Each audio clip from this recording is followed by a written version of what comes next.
విజయ్ కొత్త సర్కార్ కొలువు తీరి ఇంకా 2 రోజులు కూడా కాలే అప్పుడే పొత్తులున్న పార్టీల నడుమ పంచాది లేచింది.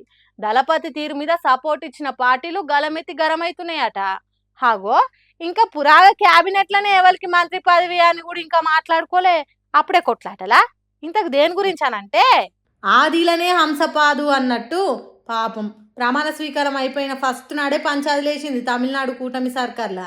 నిన్న ప్రమాణ స్వీకారం అప్పుడు వందే మాతరాన్ని ఎప్పుడు వాడే తీరు కాకుండా ఎక్కువ చరణాలు ఎందుకు వాడిచ్చినట్టు ఇదంతా గవర్నర్ మొప్పు పొందేతందుకే అనుకుంటా టీవీకే మీద వీసీకే పాటోలు వీరావేశం చూపించిరట.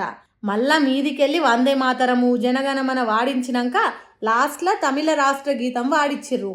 ఇన్నేళ్లల్లా ఇన్ని సీఎంల ప్రమాణ స్వీకారాలల్లా ఎన్నడు లేంది ఎందుకు ఈ కొత్త అలవాట్లు అనుకుంటా ఫైర్ అవుతుర్రు. ఓట్ల ప్రచారాలల్లా గెలిచిన కొత్తలనేమో నేను ఎవ్వరి మెప్పు కోసం పనిచేయ ఒకరిని ఖుషి చేస్తాను అస్సలు చూడా అనుకుంటా డైలాగులు దంచికొట్టి ఇప్పుడు ఈ కొత్త పనులు ఏందనుకుంటా అగ్గి మీద గుగ్గిలం మైసాచ్ అవుతున్నారట.